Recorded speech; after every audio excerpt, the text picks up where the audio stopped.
Let's start the lecture. Welcome everybody. Welcome to the lecture 9 of differential privacy, and today we're officially moving into the part where we're going to be talking about differentially private machine learning.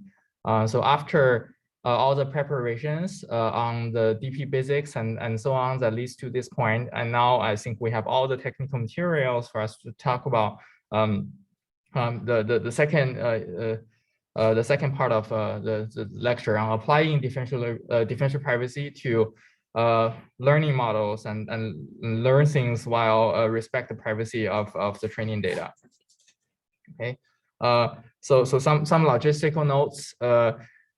So if you haven't, the homework 1 and project proposal, they were due last week, and there are some grace period with no penalty. But that's about to end this week. So make sure you check on your homework 1 and submit everything that you have done, even if you haven't finished it and think it makes sense to submit the homework now, and the project proposal too, so that you can receive timely feedback. And I've posted the second homework on the course website yesterday, and everything's ready except for the code template, which I referred to for the question 4. So start working on the first 3 questions, and I'll hopefully get the code template for Q4 ready sometime this week. So you will be able, like once you finish the first 3 questions, you can hop on the coding questions yeah, for homework 2. All right. In the last lecture, so first of all, I apologize for the technical issue. Yeah, I hope you guys managed to watch the video that I recorded after having the hiccup of the technical issues. So last time we talked about the mechanism specific representation and discuss in details how it is better than just using epsilon and delta with 2 numerical numbers to describe a particular mechanism. And there are two representations that are very popular are the Renyi differential privacy representation for each mechanism, which takes the alpha epsilon Renyi differential privacy for all alpha larger than 1 and the corresponding epsilon parameter. So you can think about that as a function to describe the mechanism. And the other popular representation is so-called privacy profile, which takes the family of all epsilon delta dp, and when this delta is a function of epsilon or epsilon is a function of delta, and the kind of composition data structure that makes use of that privacy profile is called the Fourier content.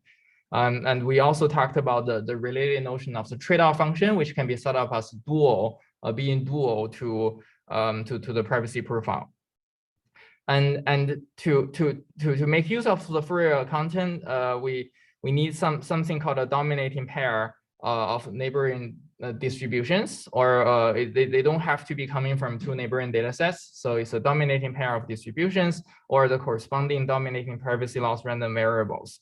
And if we use a characteristic function of the dominating privacy loss random variables, then it recovers the nice properties of the Renyi differential privacy in the sense that when we compose a mechanism, it's effectively adding the privacy loss random variables or adding the log of the characteristic functions of these privacy loss random variables. And all these are somewhat tricky to handle if you need to do that for every new mechanism that you come up with and every new idea that you want to explore. There's open source toolkit called AutoDP that is there to help with this issue. So AutoDP allows us to represent differentially private mechanisms as a data structure, and underlying this data structure, so all these, say, Renyi DP functions and privacy profiles and so on, they are implemented and they interact with other mechanisms. So you can compose them, you can convert them, you can do all kinds of privacy amplification tricks due to the pre-processing and post-processing, and that allows you to use the basic building blocks that we learned, for instance, Laplace mechanism and Gaussian mechanism, to create more complex mechanisms. And AutoDP will take care of the privacy accounting for you so that you can run experiments more easily.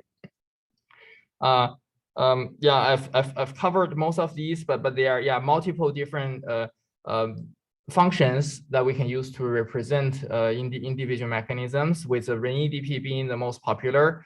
But if we use the RenEDP, it doesn't give us the tight epsilon delta dp in the composed mechanism. Yeah, so the analytical Fourier content is something that I talked about as well just now in the first slide.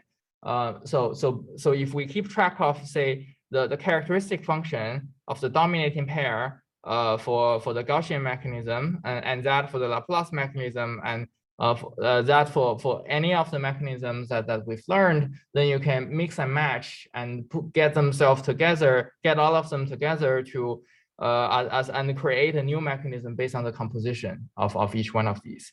And at the end of the day, is once we have this data structure, we can just call the already implemented method in this analytic Fourier content by saying that suppose I want my delta to be 10 to the power minus 8, and what is the smallest epsilon that I can get from all of these different way of calculating epsilon, ranging from computing the tail bound, or query the privacy profile, or using the RenEDP to differential privacy the conversion, and so on.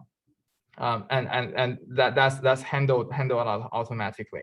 And we can also convert the data structure to the so-called trade-off function representation, which gives us an interpretable.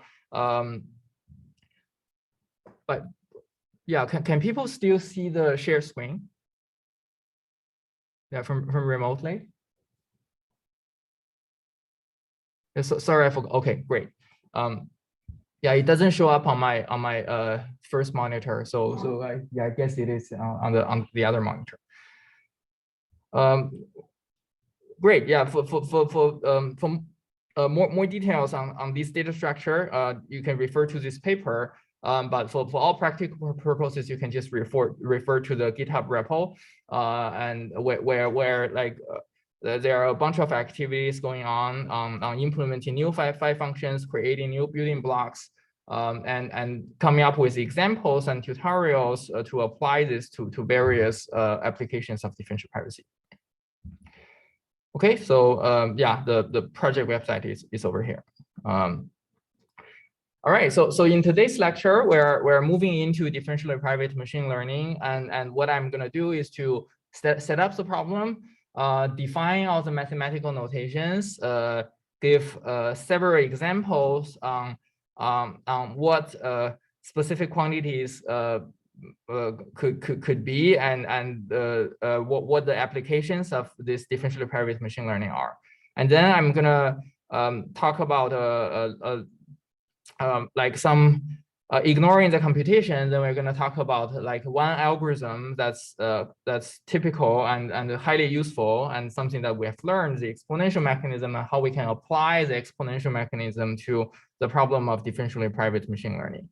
And there's also going to be, I guess, the first lower bound on differential privacy that we will learn today from this learning theoretic study. So we'll see that what problems are privately learnable and what problems are not privately learnable by any differentially private mechanism. And in the second half of today's lecture, we're going to be talking about this again, this exponential mechanism approach, but in the context of learning, it is closely related to something that people will do anyways, called the Bayesian modeling, and you model a prior and you update your prior into the posterior based on your observed data. And we'll see that under various assumptions on the loss functions and the prior, and then the posterior sampling mechanism can actually be differentially private algorithm without any modifications. Okay, so that's the game plan for today. And here are the list of reading materials that I will be referring to. So notice that all of them are technical papers, and they are optional reading materials, and the lectures should be self-contained. But if there are any part of the lecture that you want to dig deeper into, like these are the references that you can find those materials in. All right, so we'll start with this block diagram of what do we mean by differentially private machine learning. So take the standard machine learning on the top, we collect the data set, and these data set are typically assumed to be drawn IID from some unknown distribution. And so X1, Y1, say the label data, X2, Y2 to Xn, Yn. So there are n pairs of feature label pair. They are drawn from some distribution, some unknown distribution. And once we have this, we pass the data into a learning algorithm, and the learning algorithm will output, say, a predictive function. So giving a new X, predict Y, predict the label for this new data point X. And it doesn't have to be supervised learning. You can also use the same diagram to model, say, clustering and dimension reduction. If this is a k-means clustering, if the learning algorithm is k-means clustering, then the output will be the k-cluster synthesis. And it could also be density functions. Yeah, I guess when we have cluster synthesis, then given a new X, then what you can do is to assign that to one of the cluster centers. And the output F can also be the estimated density function. So in this case, when you have a new data point, and then you can evaluate how likely this data point is that is coming from the original distribution. So sometimes people use this for anomaly detection, and so on and so forth. So what I'm driving at is that this is a very general framework where the only difference, it takes a data set and it processes the data set through a learning algorithm. The only difference is that the output space is no longer a numerical value or a discrete value. It could sometimes be a function. But as a matter of fact, when the output function is parameterized by, say, a vector of parameters, then you can really think about the output to still be some theta that's in R to the D, right? So for linear classifier, you can use this theta to describe a classifier. For neural network, you can use this theta to describe the concatenation of all the parameters of all the layers for that neural network. So what do we mean by differentially private machine learning? So again, we are privatizing and randomizing the process, and the idea is that we'll replace the standard learning algorithm with a carefully designed one that satisfies differential privacy. So no matter what the data set is, it will always output draw a sample F from a particular distribution that's induced by the intrinsic randomness of the algorithm that satisfy the condition when the data set, when we add or remove any individual to the data set, and the distribution is somewhat stable and is closely related to the alternative data set where the data is unchanged. Okay, one example would be the recommendation system, and this is sometimes a good example because like what you buy on Amazon can be quite sensitive, and even to, say, your neighbors, and your neighbors who, say, monitor all the delivery trucks to your home may know a lot about you, and your neighbors might have visited your house and ends up knowing what are the things that you have bought previously, right? So suppose your neighbor create a dummy account and then try to buy everything that you have bought, everything your neighbor knows that you have bought. Then a standard recommendation system may find that this person is very similar to you. Therefore, you may also like the things that this person liked, and what you will buy next will be automatically recommended to that to your neighbor, and hence something that's sensitive and private about you is known by someone who has this site information available. Okay, so that's so how about the if we do differentially private machine learning, differentially private recommender system? So the idea is that we'll randomize the training process of this output neural network. So that it is equally likely whether any individual is in the data set or in the training data or not. And when this model is now deployed on the web service, then legitimate users will interact with this and then get the recommendations that they want, and that helps to improve their user experience. But an adversary who somehow creates these dummy users and try to eavesdrop on his or her neighbor, or try to do all kinds of other things to make inference about specific individuals in the training data, will not be able to do so due to the differential privacy guarantee. Yeah, so if you can't infer whether any particular user is present at all in the training data, then naturally you cannot hope to infer any meaningful information about him or her. So more recently, the very hot topic called federated learning has been gaining a lot of momentum nowadays. Some big tech companies are driving some of the driving the popularity behind the federated learning. So the idea is that people create all kinds of data on their smart devices, and you are not and those information are sensitive. Say the text messages you send, the email communication with your friends, and other, say, location data, and so on. So everything. So the federated learning allows you to hold all these personal data on your own devices without sharing that with, say, the data collector who wants to train a machine learning model on it. But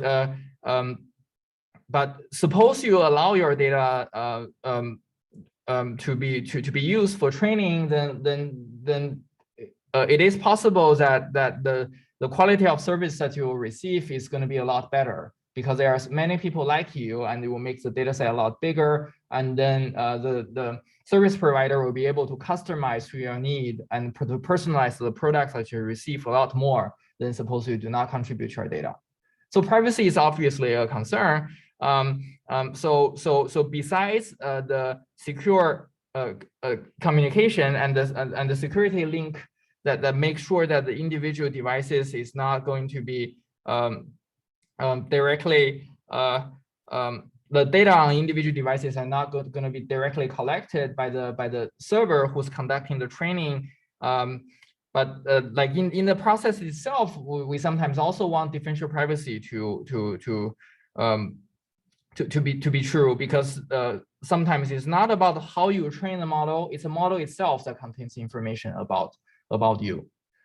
So this highlights the difference between the alternative notion of privacy preserving computation or privacy preserving training that's in the multi-party computation sense, which doesn't give you a differential privacy, but it gives you the secure connection, and it gives you the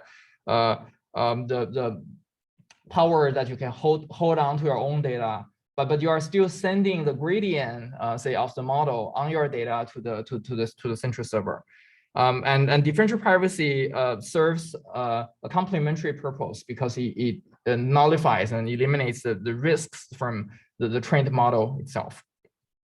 So yeah, so federated learning and differentially private federated learning is a very active area of research, and it can be applied to various settings, including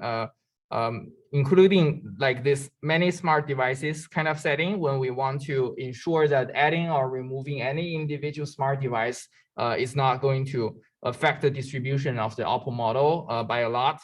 And one concrete example of this is that maybe you've all used this auto completion tool on Gmail. So when you write something and it's going to pop up some completion, and you can simply press tab to make use of it, and it's very convenient. But what if you're like this model is trained on the Gmail data, and sometimes it could actually suggest something that's highly specific to you. So the particular email that you sent to your mom, and it might be auto-completed into somebody else's email. Yeah, so DP would prevent that from happening. And there are other settings of federated learning involving, say, large hospitals, and each one have thousands of patient records. And what they want to do is to jointly to collaborate without actually sharing their own data. And they want to ensure that each patient in their records is as if they're not there, right? So you can get that through the federated differentially private machine learning, which ensures the instance or data point level differential privacy. So instead of adding or removing individual smart device, which each one could contain many data points, the interesting notion of privacy over here is that each hospital would ensure that their own patients, when adding or removing individual records of that patient's, the output distribution of the joint model or the joint medical study is not going to differ significantly. Yeah, so these these examples, like I'm showing this just to demonstrate that this is becoming a very practical and very useful use case. I suppose you can do differentially private machine learning with more accuracy and the same privacy laws than all the others, and then that sometimes means a startup company that will be acquired by millions of dollars. Yeah, so back to I guess back to the mathematics. So let's set up the problem for studying differentially private machine learning. To begin, there's a let's define the various quantities for machine learning. So first of all, there got to be some kind of a universe where the data lives in, so that we can talk about adding or removing individuals. So we call this data space, say X cross Y, and X is a feature space and Y is a label space. And we can also just group them together and call this a calligraphic Z, right? So that's a data space, and XY feature label pair belongs to this space. And for machine learning, there's also this family of models that we need to talk about. So we call this the hypothesis space from the standard statistical learning theory jargon. We denote it as a calligraphic H. So for each individual model within this hypothesis space, so this is say a classifier. And more often than not, this H is described by a parameter space. So there's a one-to-one mapping from the parameter of the model to the particular classifier. So H is denoted by some theta vector in R to the D. So d-dimensional weights of say a linear classifier. And we're going to be using this H and this theta space interchangeably. And the next thing to define a learning problem is a so-called loss function.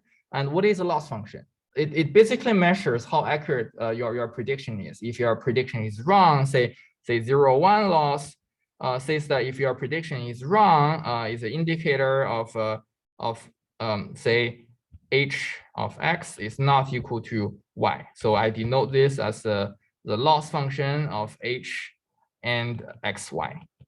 Right, so when I apply H to the input feature vector X and it outputs something in the output space, and the output space, if it is equal to Y, then I receive no loss, and if it is different from Y, then I receive a unit loss of 1. Right, so the average of this gives you the classification error.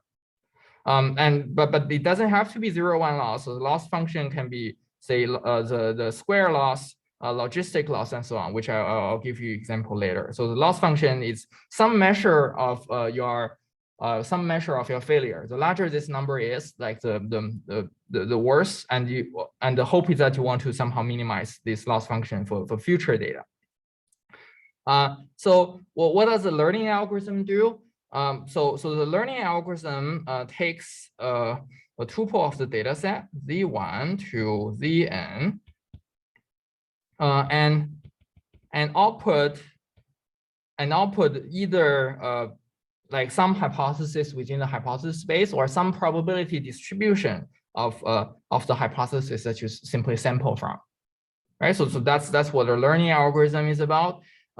So one example of the learning algorithm is called the empirical risk minimization, or ERM. What this does is it outputs h hat equals to arg min of any h in this hypothesis class and sum over all data points that you observe.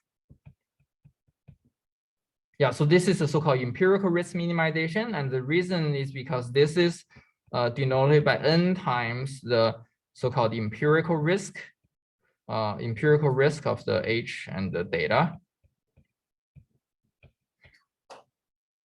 Its empirical risk is because it is average of the loss function on this particular data set, right? And there's also the population risk. So the risk is R of H. So it doesn't depend on the data because this is defined as the expected value when Z is drawn from some unknown distribution and L of H of Z. And the goal of learning is to say that when the number of data point gets larger, and the risk that you obtain from your learning algorithm, from your learning algorithm data of size n, minus the best possible risk of any data point of any hypothesis. So this would converge to 0 as n goes to infinity. And this is called the excess risk. So this is how much or the regret. This is how much that you are doing worse comparing to the best hypothesis in the family, right? So this is the best classifier that your family of classifier can represent. I can call it H star, but this is what your learning algorithm outputs. And for the machine learning algorithm to be successful, and we can quantify the level of successfulness of a machine learning algorithm by looking at how far away that you are from the best algorithm in the hindsight. Okay.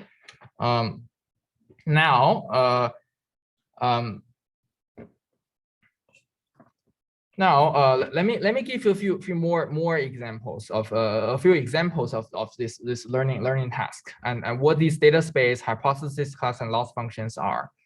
So we'll start with linear logistic regression. So in this case, the features is just R to the D, and sometimes a bounded subspace of R to the D. And the label space is often just say the real line or the line segment on the real line. And the hypothesis space and model space are linear predictors. So H is a theta multiplied with something X. So H of X is equal to theta transpose X. So this is your prediction, right? And it is also described by this parameter theta completely. And the loss function, the loss function in this case is y minus x transpose theta square. So square error, square loss, or square error. So this is a standard choice for regression problems. And the learning problem would be the ordinarily square. So sometimes, so this is to find the smallest theta that minimizes the sum of the individual loss function, and this is also equal to y vector minus x theta square. Okay, so for logistic regression, so it's a regression, but it is trying to solve a classification problem. So in this case, x is still, say, the d-dimensional feature vector, and y is, say, 0 and 1. And in this case, a hypothesis class would be to say h of x is going to be the sign of theta transpose x, or whether, I guess whether this thing is larger than 0.5 or smaller than 0.15. So for logistic regression, theta transpose x gives you a score function, and then you can say make this square function a probability distribution by using softmax transformation. So this is the ultimate goal, and this is the kind of soft prediction that are coming from the logistic regression, and the loss function of logistic regression. So I can call this p hat of x.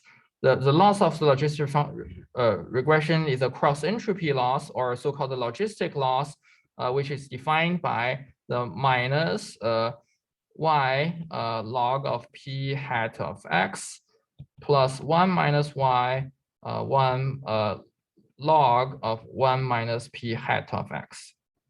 So this is the negative cross entropy is typically the loss function that's used for logistic regression. And the learning algorithm which minimizes the empirical risk will be one that minimizes the loss of theta x xi yi.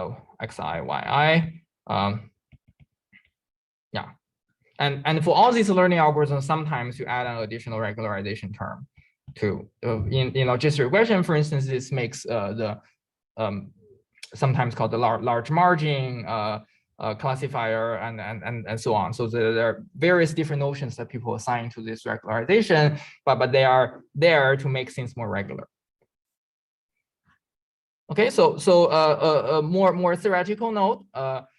So something called the probable approximately correct learning, or PAC learning, applied to the binary classification, has a setting when this x is abstract and y is 0, 1, and the hypothesis space is also abstract, but the loss function is just a 0, 1 loss. So this is whether h of x is not equal to y, right? So similarly, like we've already defined the empirical risk minimization, which directly minimizes the sum of the 0, 1 loss, and try to find the hypothesis that most consistent with the observed n data points.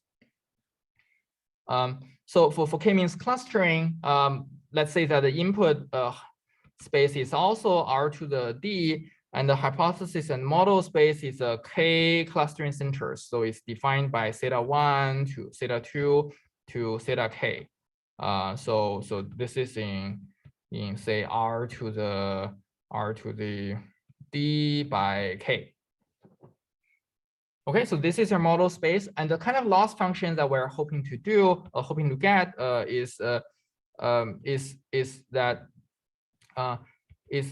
for every data point, I'm gonna find the closest cluster center, and then minimize the square error from that center. So the loss function could be minimum over all j in 1 to k. Then x minus theta j square, right? So I'm gonna evaluate every single one of these theta 1 to theta k, and then find the closest center to represent this x, right? So this could be like a valid loss function for k-means clustering, and that's exactly the kind of loss function that's used by the Loy's algorithm that's solving k-means clustering.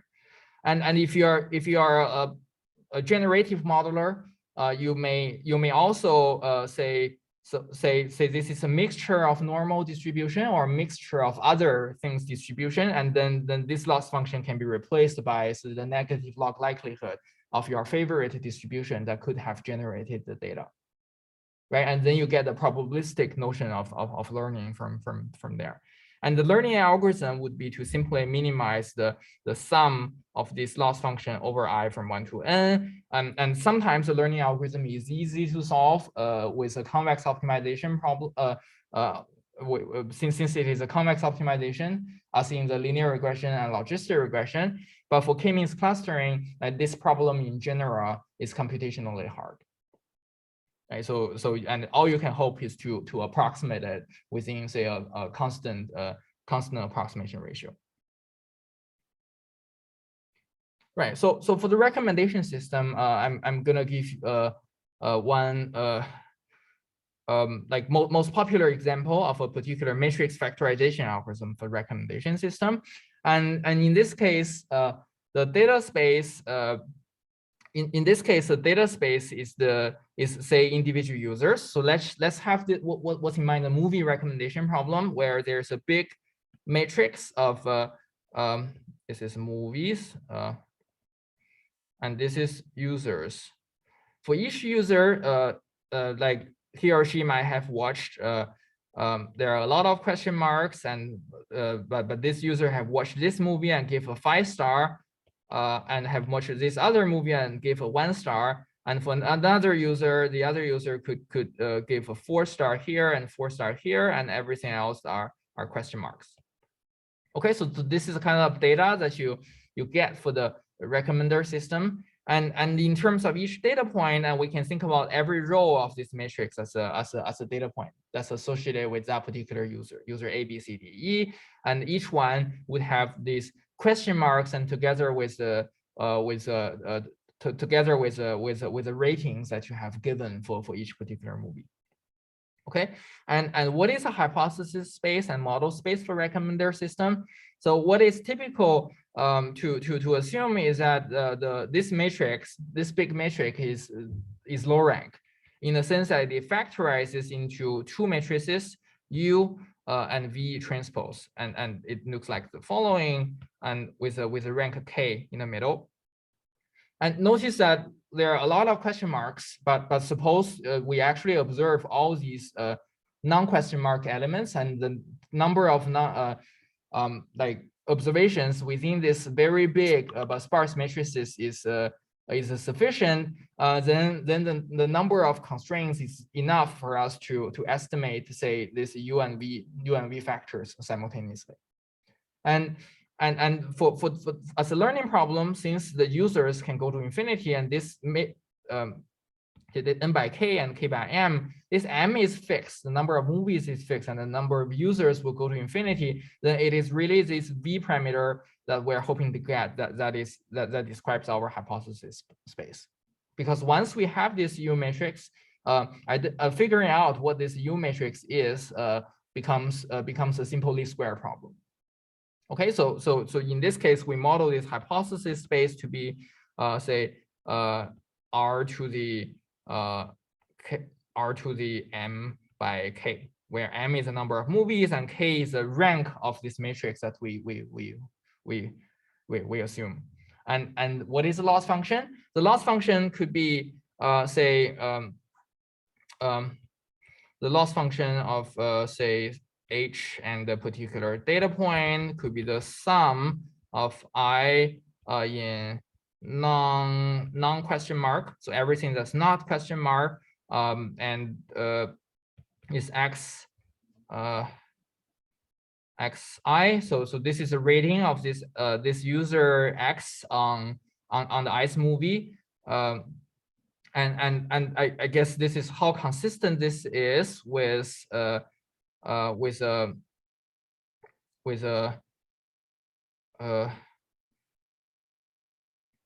guess this VI transpose with U associated with X, and there are some more complications on how you can construct this UX using other observations of this X. But the idea is that even if you restrict only a subset of only a subset of the observations of the users is seeing, and this UX is something that the users can make use of this V to come up with him or herself, and this is also a function of this the basis function of the subspace. So knowing a few elements of this rho will allow you to figure out the coefficients of that subspace in terms of the linear combination of the rows of this matrix, the U transpose, and then by having that coefficients, and we can make use of that coefficients to reconstruct what this UX would look like by simply taking the convex combination. And then that generates our predictions for all these question marks.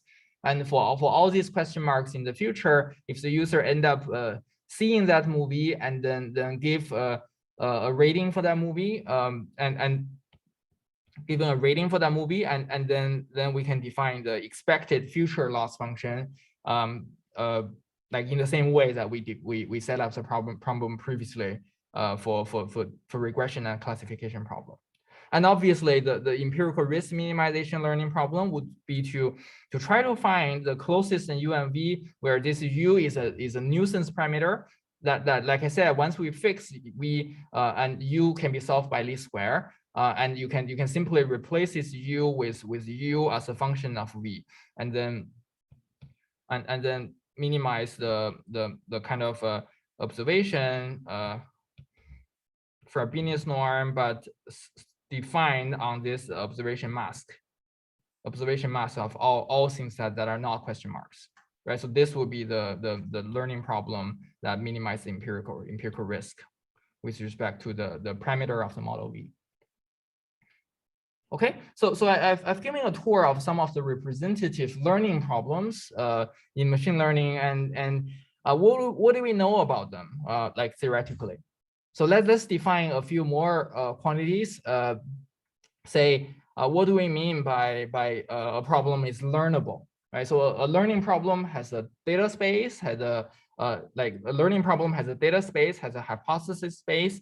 I have a loss function, and the goal of learning is to output something that generalize well into the future and has low errors for new data points that are coming in from the same distribution, right? And notice that the learning problem doesn't require any assumption on the distribution of the data. So we say that a problem is learnable. We say a problem is learnable if there exists a learning algorithm such that for any probability distribution D, when A is taken Z1 to Zn, where Z1 to Zn is drawn from the distribution Dn, the risk of this minus the risk of H star converges to 0 as n goes to infinity. Right, so notice that this needs to apply for any distribution D is supported on the data space. So when this happens, and this asymptotic statement happens, we say that the problem is learnable. Okay, the sample complexity of learning, on the other hand, wants to characterize how quickly as n goes to infinity that a particular learning algorithm would converge to H star. Of course, there are also this optimal sample complexity, which talks about for any learning algorithm that are consistent learners, and what is the fastest possible rate that this as n goes to infinity, like this risk converges to the optimal risk. So let's define sample complexity for a particular algorithm A. Let's say that sample complexity is say if the sample complexity is order 1 over alpha square, it means that it takes this many samples. It takes this many samples for this risk to say expected risk to converge to RH star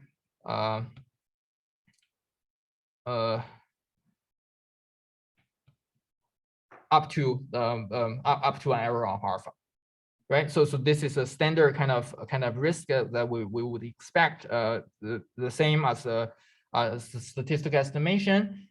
So characterizing the functional form of this as a function of alpha and problem-dependent quantities, say the complexity of the hypothesis class, this will be the consider the study of the sample complexity in a learning problem. So a key underlying tool to study most machine learning methods is the idea of uniform convergence. The uniform convergence says that instead of proving that for the optimal choice for the choice of this algorithm A that's taken in the data dependent way, we want to solve something stronger. We want to ensure that with high probability, simultaneously over all hypotheses in the hypothesis class, then the risk of the empirical risk of this hypothesis minus the population risk of this hypothesis is, say, is smaller than some alpha parameter, and as n goes to infinity, this alpha parameter gets smaller, right? So I highlight that the uniform convergence means that it needs to be uniform over all individual elements of this set, and it holds with high probability. And what does this imply? This means that we can simply choose this H to be the output of the output of this algorithm. So even if this is data dependently chosen, then I can still show that it generalizes, because it's your empirical observation of the error is similar to the population level error. Okay, so we'll give concrete example later, and using the tools that we are already familiar with, the Hopkins inequality and the union bound. Okay, so in the problem of learning with differential privacy, so we can similarly define the problem of private learnability. So it talks about what problems are learnable under a particular differential privacy constraints.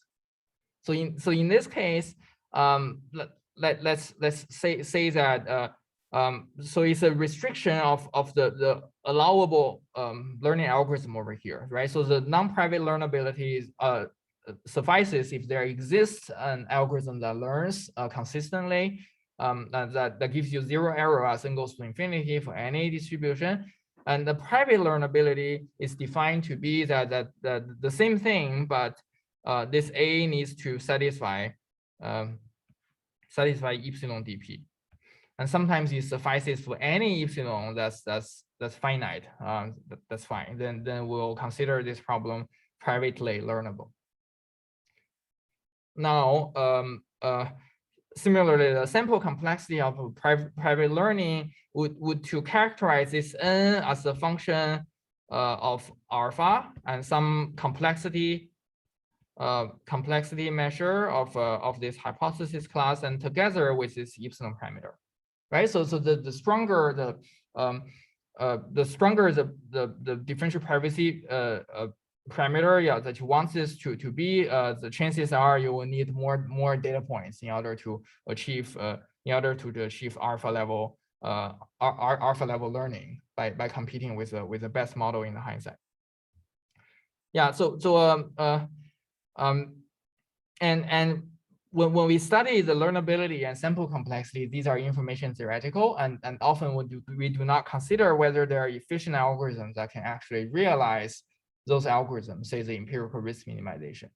So apparently the feasibility of this ERM algorithm depends on what loss functions that you're using and what hypothesis class that you're using. So sometimes it's efficiently solvable. In other times, they are not, and one will have to use approximation algorithm and so on. So we won't be considering the efficiency of the algorithm until yeah, I think the next lecture.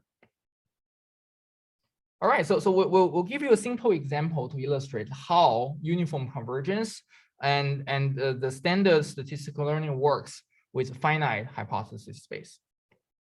Yeah, so before that, any questions about the definitions and the problem setups?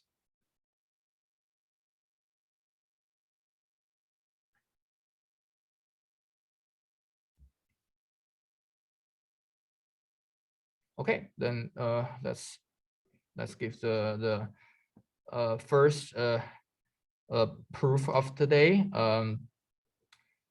So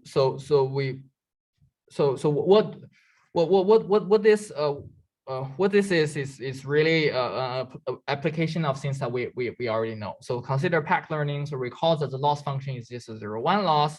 So we know that the loss function is bounded. So this is bounded between 0 and 1. Okay, therefore the empirical for some IID sample, IID samples x1, y1 to xn, yn. For IID samples, the loss function of h fix any fix h in this hypothesis space xy, and by the Hofstad's inequality, we know that this is close to its expectation. So its expectation is just LH, say x1, y1. So the first data point, because they are IID. So I'm just giving this index arbitrarily. I assign this index to be x1, y1. Okay.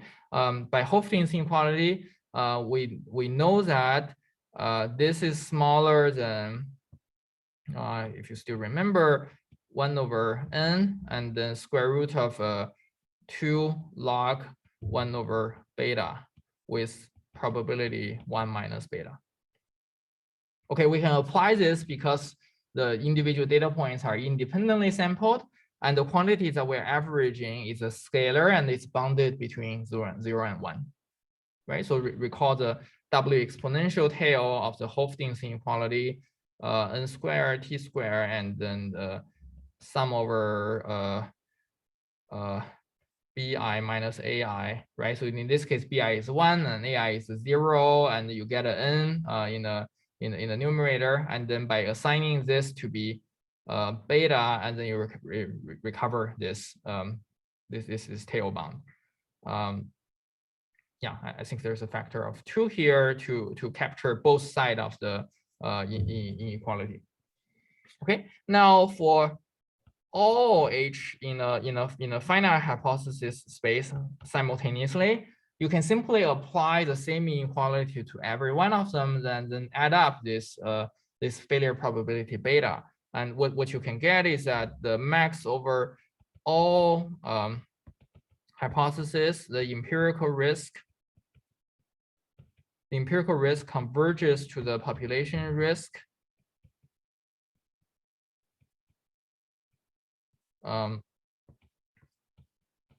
with the same rate, but with the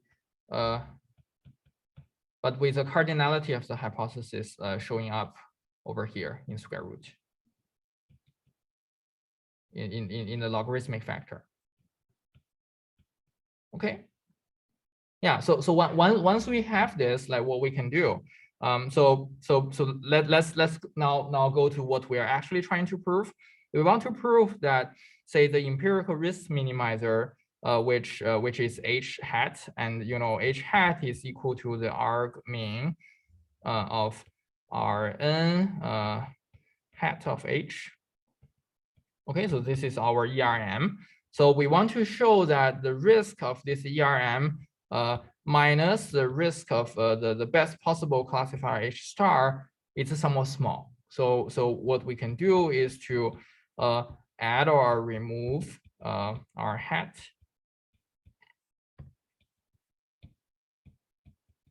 And then we can also add or remove this R hat of H star minus R hat of H star and subtract R of H star. Okay, so now first of all, let's look at the 2 middle terms. So since H hat is a minimizer, right? Since H hat the minimizer of R hat of the empirical risk, so by definition, this is smaller than 0. And for the first term, we can notice that in the bracket, and both are the same H hat, and using the uniform convergence, since for all H simultaneously, this is true, then I can bound it by 2 log of H hypothesis class over beta over N. And for the last term, like since H star and H star, they're all also the same, and H star is actually fixed, then I can bound this by 2 log of H over beta of N as well. So at the end of the day, it's just a factor of 2 times the uniform convergence. So for this reason, like having uniform convergence implies a learning bound on the same order.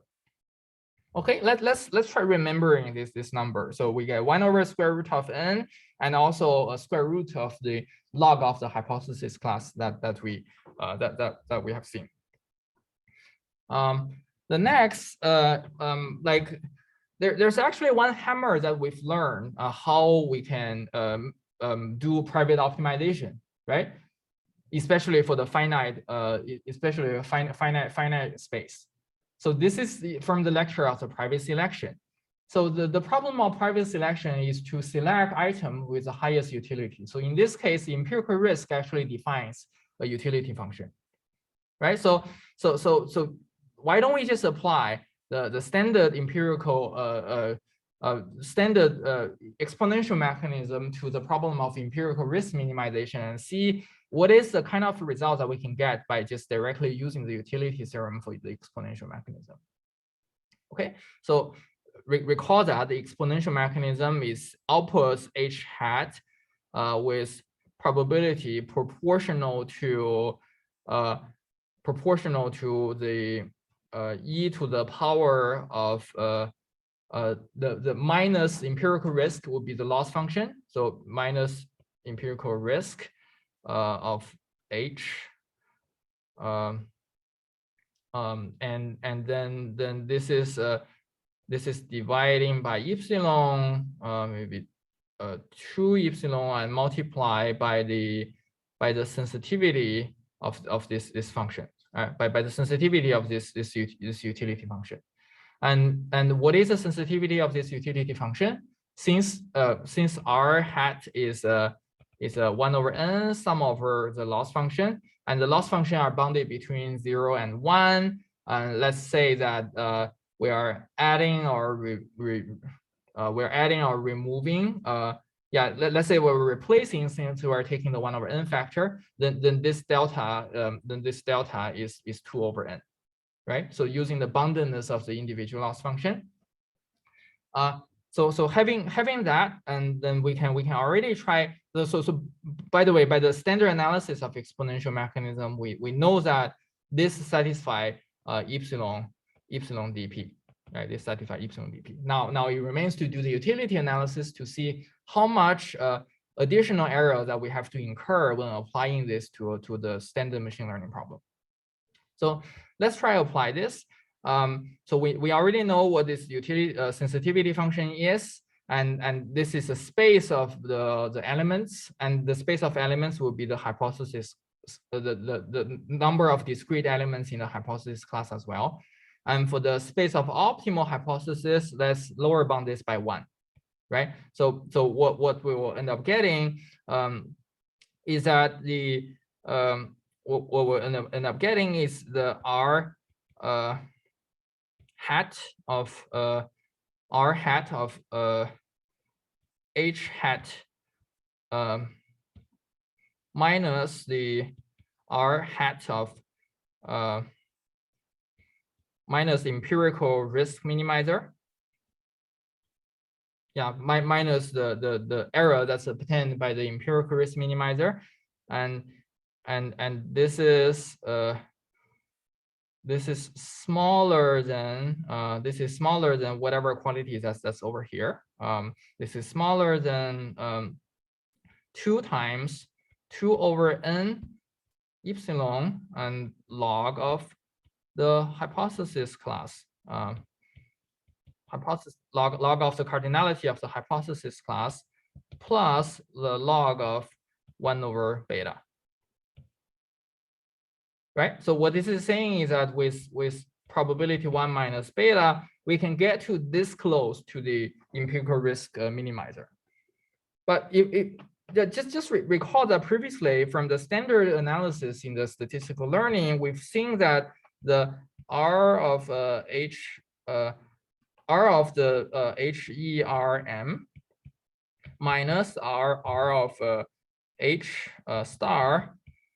This is on the order of square root of n epsilon log hypothesis class, right?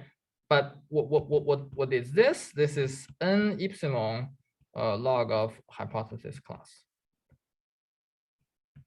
So for epsilon is something that's, say, 1 or something that's a constant, and for reasonably small hypothesis class, and when the numerator is smaller than the denominator, and this term goes to 0, as n gets larger a lot faster than the error that's needed. So I guess there's still this small difference of this R hat and R hat. They are empirical risk, and these are population risk. But from the uniform convergence, we can already connect these two together by incurring just additional factor of this term, right? So what these two together implies is that R of H hat, the exponential mechanism, minus R of H star, this is smaller than some constant multiplied with a log hypothesis class over I'm sorry, I shouldn't have included this epsilon here because it's non-private learning. N and plus n epsilon log of H.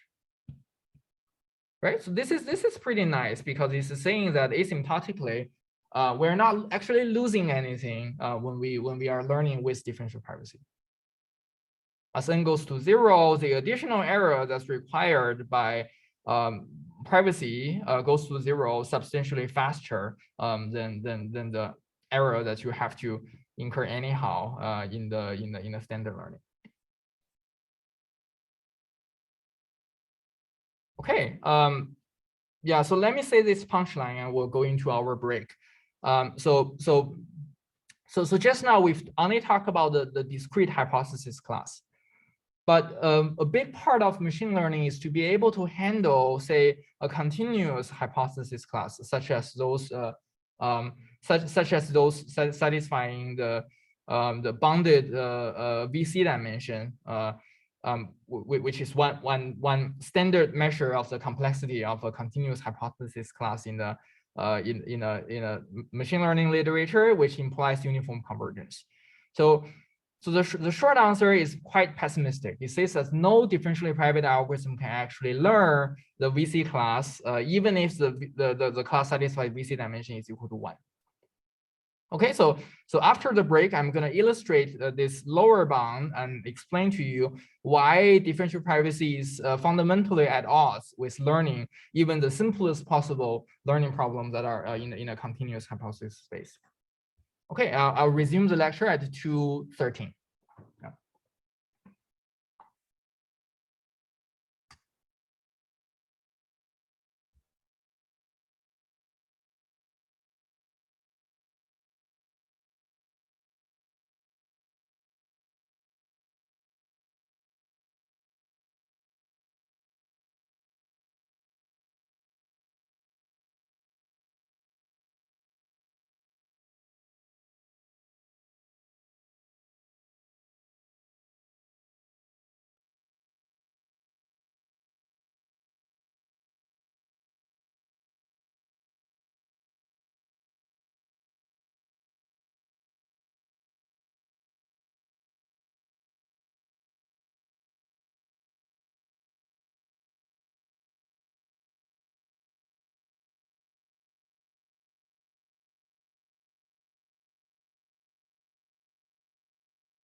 All right, guys, let's resume the lecture. Like I said, so far we've seen that the differentially private mechanism, if we just use the exponential mechanism that we're already familiar with, it like satisfactorily solve the problem when the hypothesis space of this learning problem is discrete, is infinite. And the question is that what happens when the hypothesis space is continuous? And there could still be trivial learning problems in the continuous hypothesis space when for the non-private problem. So I'm gonna give an example of this, and then I'll show that even for this simple learning problem, and the differential privacy actually poses a substantial challenge in private learnability. Okay, so in this case, I define this data space to be a line segment on the real line, 0 to 1. Okay, so it's a continuous data space, and the label space, I define this to be just a binary classifiers, either a bit 0 or 1. And about the hypothesis class, so say for H inside the hypothesis class, it is H of X is equal to, let me abuse the notation a little bit. So this is indicator function of X larger or equal to H. Okay, so I'm describing this H function with this H in 0 and 1 as well.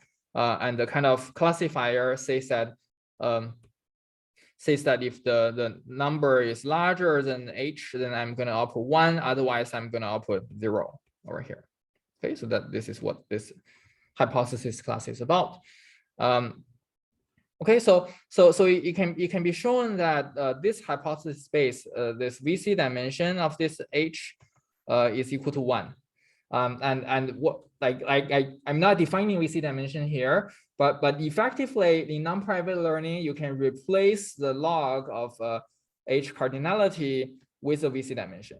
So these two are almost exactly the same. So once you have the VC dimension, you can show that you can show that for all H in the hypothesis class, the empirical risk converges to the population risk at a rate that is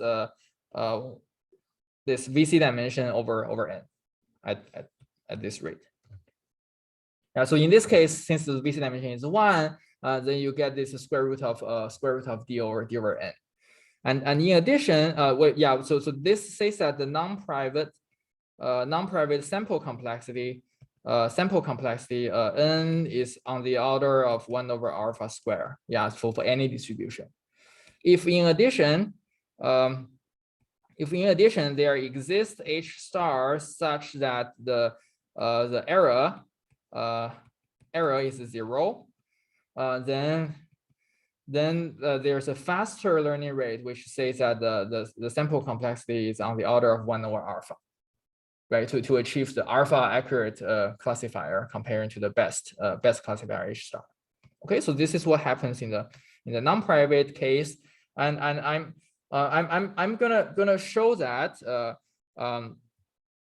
for any epsilon that's finite, there is no epsilon dp algorithm A such that the risk of A data minus R H hat larger than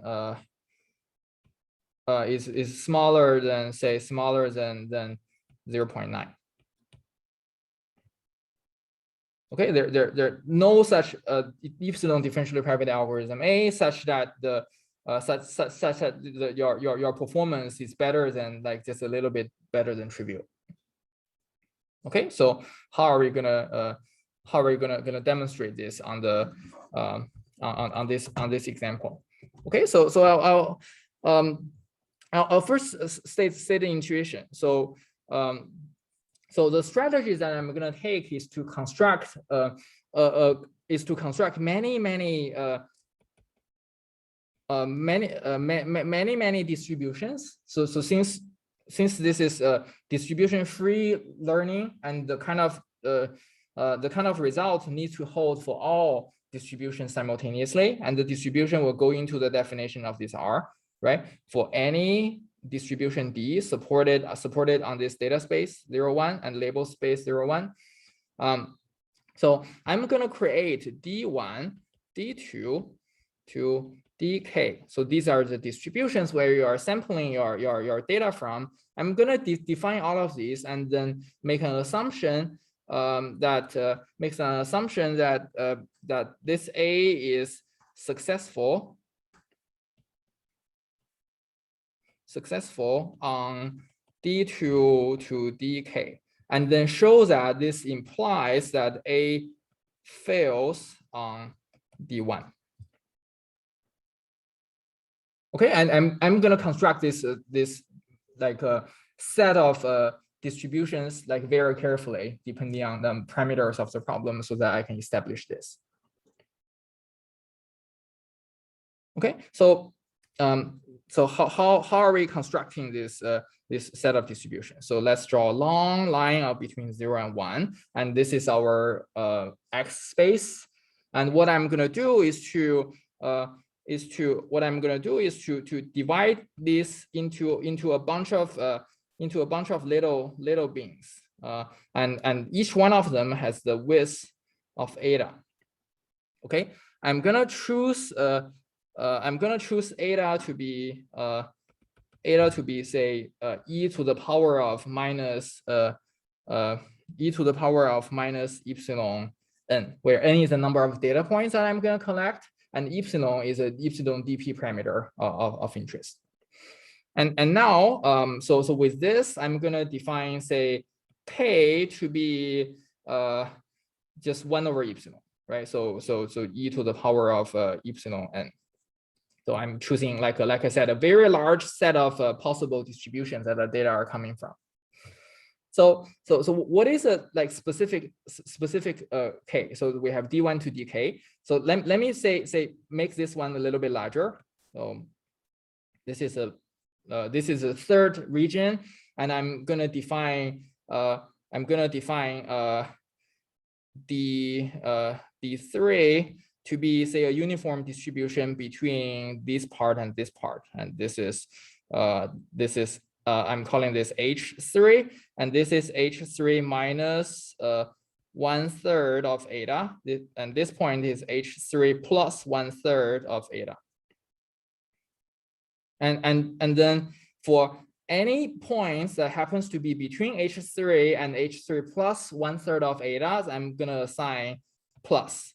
And for any data points that's we're gonna assign plus. So plus is 1 and minus is 0. Okay, and for anything that is on the left-hand side of H3, I'm gonna assign minus. Right, so this defines a joint distribution of x and y. Right, so that's a joint distribution of x and y, and I do that for every single bin over here. Okay, so now let's say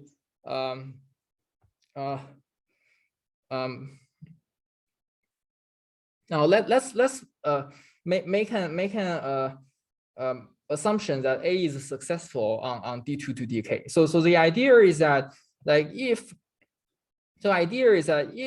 A is successful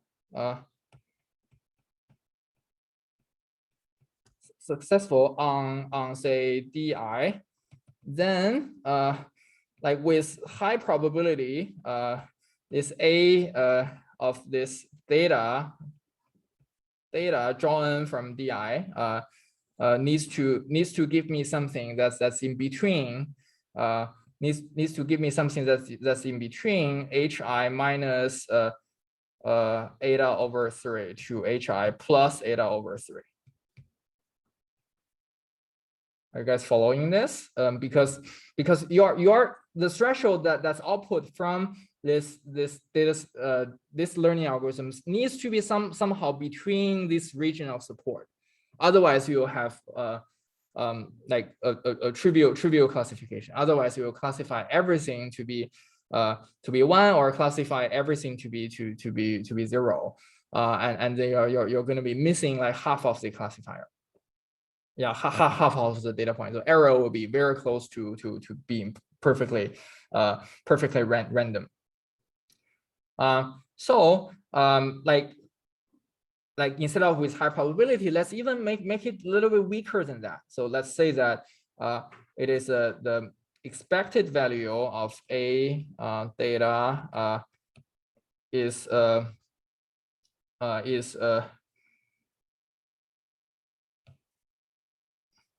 yeah, I guess the probability of this A data inside is HI minus 3 and HI plus eta over 3 needs to be, say, larger than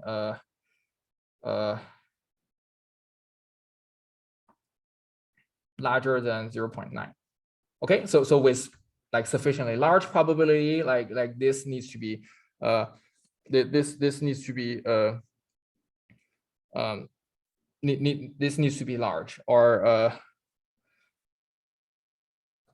yeah, actually let me actually make it expectation. So it is expected value of the empirical risk of A of data set Zi, right? So let me call it data set that's drawn from Di on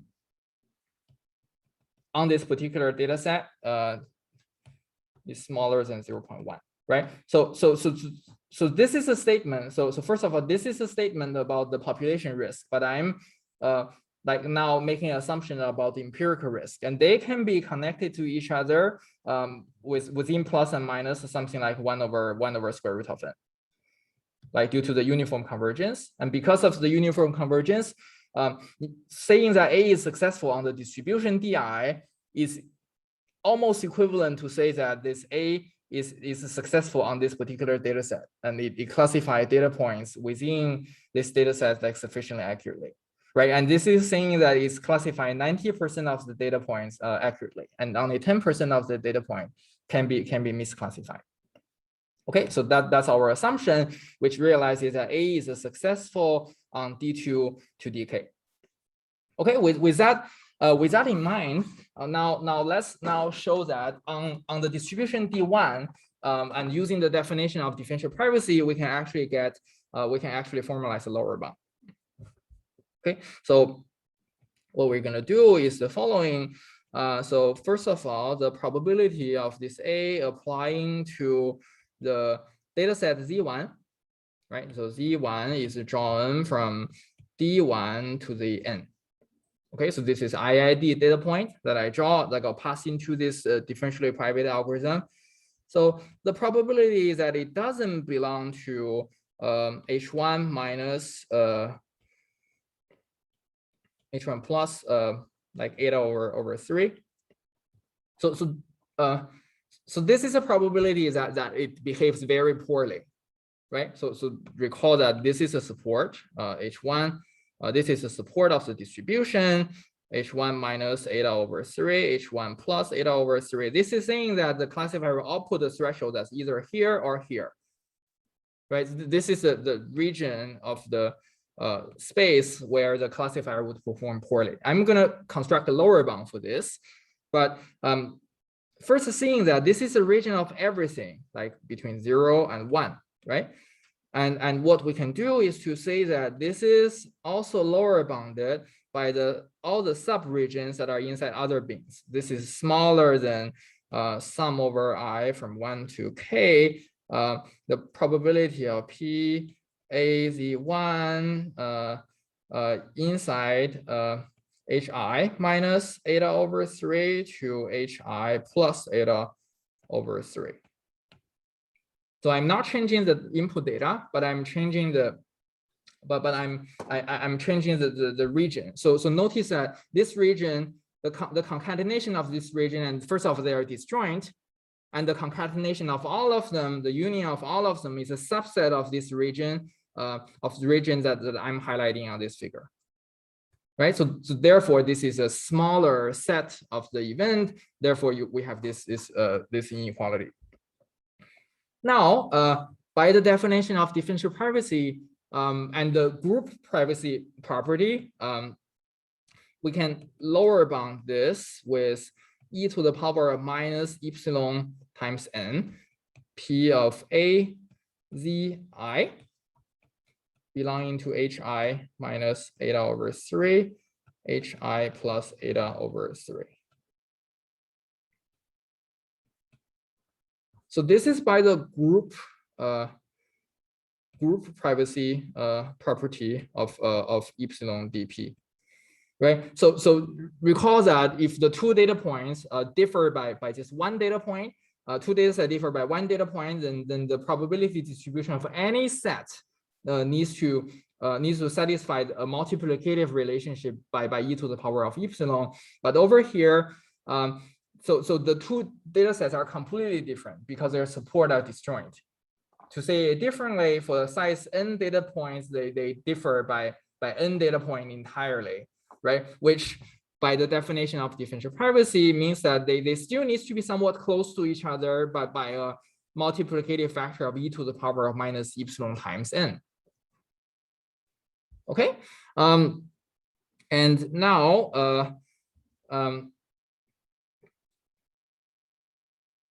this is smaller than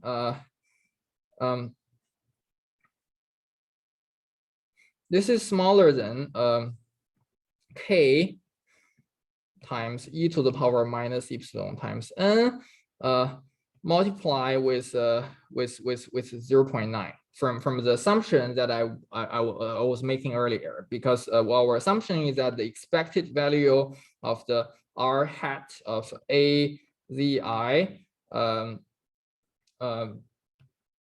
being this is larger than 0.9, and we can apply we can apply Markov's inequality by saying that the probability of r hat of a z I being larger than t is smaller than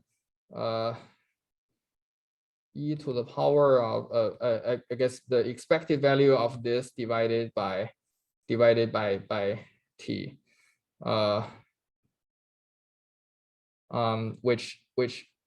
which says that the probability of r hat a of z I being smaller than t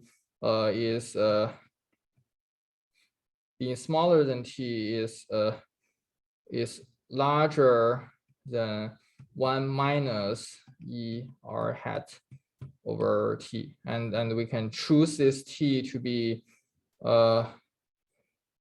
we can choose this t to be 1. We can choose this t to be 1. Choose t to be 1. And then we can substitute this bound of the expected value being 0.9, and then this one I got 1. Then this is saying that the probability that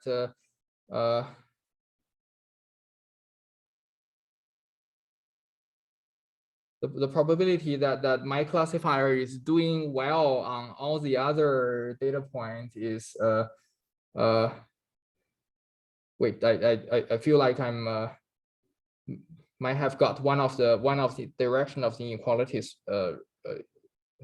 one direction of the inequalities wrong.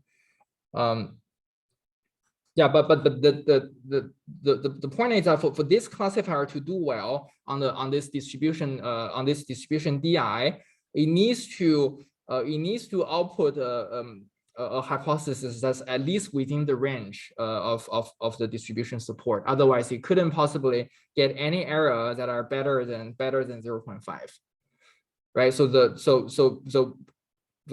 maybe we could just like for now just directly assume that for this AZI to be successful, successful, beyond a little bit of slightly better than the trivial, then the probability that this outputs something in between the legitimate range needs to be larger than 0.9. And the idea is that now that we have chosen k to be e to the power of epsilon times n, and multiply e to the power minus epsilon times n, multiply 0.9, and this is smaller than this is lower bounded by 0.9. Right, and yeah, I kind of have had a broken argument connecting this tail bound to the expected value. Yeah, I think it's just a matter of applying Markov's inequality. Yeah, it's a matter of applying Markov's inequality. But yeah, it looks like something didn't work over here. So yeah, I'll try explaining this maybe again, like in the earlier next quarter, but next in the next lecture. But if you look at this expression, it says that if we want this algorithm to be successful on all the other I from 2 to k, then this probability needs to be sufficiently large. And if this probability is sufficiently large, then it implies a lower bound, which says that on the first distribution, then this classifier, this differential private learner cannot possibly do well. Right. So what I'm sketching is something called a packing argument. Packing argument in lower bound proofs, in information theoretic lower bounds, and this specifically use the definition of differential privacy. And the idea is that that even if your data set is entirely different, you still need to be somewhat similar. And since the non-private learning requires your algorithm to work for almost all distributions and any distributions, there are infinite many distributions that can be defined on the continuous hypothesis space. I'm only defining a finite number, and for every epsilon, I can construct such a packing set where you have to fail on at least one of the elements in this packing set. Okay. Yeah, so is the argument clear? So besides this point, which I didn't explain it clearly, but is a general argument of these lines of inequality clear? So I applied the definition of DP. I apply our assumption that this A is doing accurately, marginally accurately on all the other distributions, and then it implies that A cannot possibly do well on the in terms of empirical risk for the first distribution. And since the empirical risk is closely related to the population risk through the uniform convergence, it also says that you cannot magically do well on the population level distribution. And this is even a realizable problem, right? So recall the construction. There actually exists H3 for this distribution that gives you a perfect classification, right? So the non-private kind of sample complexity is 1 over alpha, but whenever we require any epsilon to be finite, then suddenly this becomes infinity. So no number of data points can be used to learn the simplest possible learning problem with VC dimension 1 in the realizable setting. So one may wonder, like, whether this is an issue of the pure differential privacy being too restrictive. Like, can we learn a VC class under the approximate differential privacy? So it turns out that the answer is it depends. And if the delta parameter as a function of n is larger than 1 over n, then one can actually learn any learnable problems in the non-private case. But that's not a very interesting regime, as we've seen earlier, that epsilon, like 0 delta differential privacy, like there exists a 0 1 over n differential privacy method that actually pick a random user and just output all the data of that particular person, right? Which is in some sense very bad and blatantly non-private. In the more interesting regime of epsilon delta dp, so as long as we require this delta to be on the order of 1 over n, then there is a lower bound to say that you cannot learn the VC classes using approximately a differentially private algorithms either.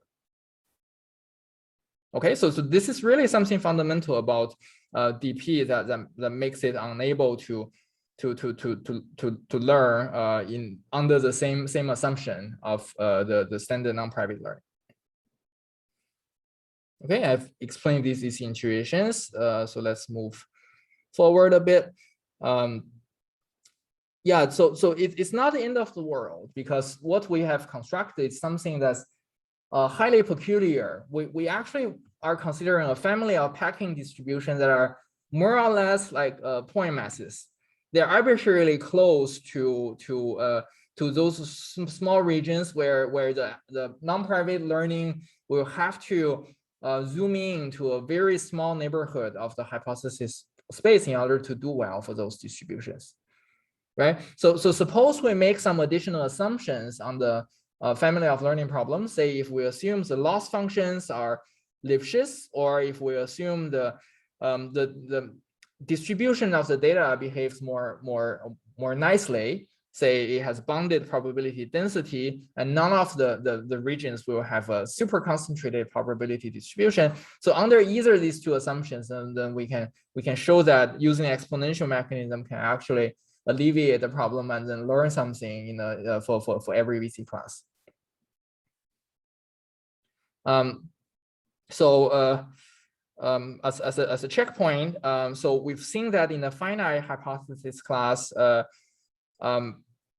exponential mechanism gives us a satisfactory solution. But in the continuous hypothesis class, there are some artifacts that, in some sense, due to the distribution-free nature of the requirement of the non-private learning, that makes it impossible for DP algorithms to learn. And we've seen the argument of a packing lower bound, and actually the same kind of idea of packing lower bound can be used to show that almost all of our bounds that we obtain for the linear query release problem is information theoretically optimal. Okay, so maybe I'll cover this in one of our advanced lecture, but this packing lower bound proof gives you the gist of how a similar argument could work. But if we're making additional assumptions about the learning problems, then we can hope to do slightly better. Okay, I'm gonna use the next 5 minutes, since I started a little bit late, to talk about another twist of the exponential mechanism, and by applying it to the so-called Bayesian learning, and establish some connection between differentially private learning to the Bayesian philosophy. So comparing to the frequentists, so what does Bayesians think? So Bayesians don't believe in probabilities. They don't think that probabilities are samples that are coming from repeated independent experiments. Instead, Bayesians are subjective. They hold a certain belief that about facts that you could observe. And before you observe anything, you have a subjective belief called a prior that's often captured by some probability distribution of the parameter space of the model's parameter. And as you collect data, right? As you collect more data, say Z1, Z2 to the n IID that's drawn from some distribution, then the Bayesian would update the prior belief into a posterior belief. Okay, and how we can calculate the posterior belief is really by applying the Bayes rule, which says that this is the same as a probability distribution of observing the data on using this parameter, multiply with your prior, and then normalize it.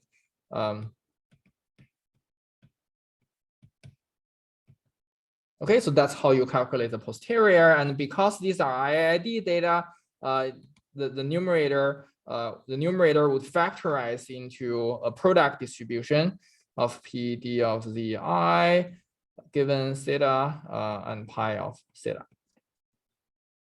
Okay, so that's a posterior of a Bayesian posterior, and sometimes like people, in order to make inferences about the underlying parameters, you look at the posterior distribution by drawing samples from it. Right, so you draw many samples, and using those samples, you can calculate the mean, calculate the variance, calculate the quantiles, and so on. And that allows to quantify the uncertainty. Right, so that's Bayesian learning. the uncertainties are subjective, but based on that philosophy, that is the right thing to do. So it turns out that just if we just want to get like one sample or a small number of samples from the Bayesian posterior distribution, then it is equivalent to just outputting something via the exponential mechanism under an additional assumption that so what I wanted to do is now convert this into something called a Gibbs distribution. So let's rewrite the numerator by taking the exponentiation and then take the log. So I'll take the e to the power of log of everything. And then since the product in the log space becomes summation, then this becomes sum over I from 1 to n, and log of the likelihood of seeing zi, and plus the log of pi theta. Okay, so this is divided by the normalization constant, some normalization constant. And what we can see is that this is our log likelihood. And if we want to make a minus sign here, we can rewrite this into the minus log likelihood. So negative log likelihood, and I can call that a loss function of zi, given the parameter theta. And over here, the log of pi, I can make the negative log of pi some regularization parameter r of theta. So we can already see that this is closely related to regularized empirical risk minimization.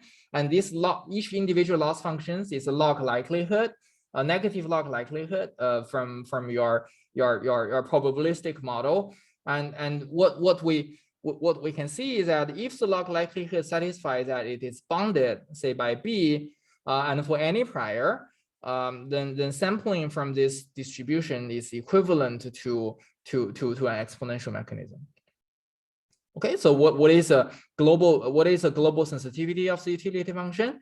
If we use adding or removing individual data points, and this is B. And if we use a replace one neighboring relationship, this is 2 times B.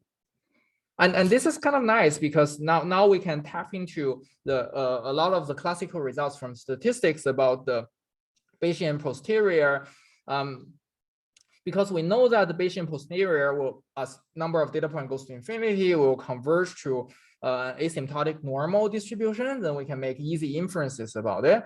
And similarly, like it also gives us the frequentist interpretation of the Bayesian statistical inference by the Bernstein-von Mises theorem, which says that the Bayesian posterior will converge to about the same distribution that's defined by the Fisher information of the inverse Fisher information of the statistical model. And using this, we can show that if we just get one sample from the posterior distribution, then it is just a slightly more diffused version of the best possible maximum likelihood estimator that you would get without differential privacy. And it makes your efficiency, the asymptotic relative efficiency, a little bit bigger in terms of parameters that depend on epsilon and B. But you can inherit all the workflows that you had previously about posterior sampling, and just make use of the same code that you have written to do differential privacy. Yeah, so it's generically applicable, and we get a pretty interesting asymptotic learning bound without making much assumptions about the problem. On the other hand, like sampling from this distribution can be computationally efficient. It requires this loss function to be bounded. It appears to be mild, but it's somewhat a restrictive assumption that we sometimes do not like. And another thing is that in the Bayesian learning, we often need to get many samples in order to do statistical inference. But in this case, what this is saying is that we can get one sample, and if we want to get more sample, we need to use composition and compose over multiple samples, and that harms our utility of this algorithm. So I'm gonna stop here. So in the next lecture, I'm gonna talk about how to address some of these issues. by citing by citing a work that simply does a more like a tighter analysis of the exponential mechanism on the when we have, for instance, a Gaussian prior of the parameter. So whenever we have such a strong prior that's in some sense strongly log concave, then one can show that you are still getting differential privacy for free using this one posterior sample estimator. Meanwhile, you can do it without assuming the loss function is bounded. And yeah, and you get all kinds of other like improvement in the parameters, which allows you to sample multiple samples from the distribution. All right, I'm gonna stop here, and in the next lecture, I'm gonna finish talking about Bayesian learning and then move on to objective perturbation. All right, I'll see you guys on Wednesday.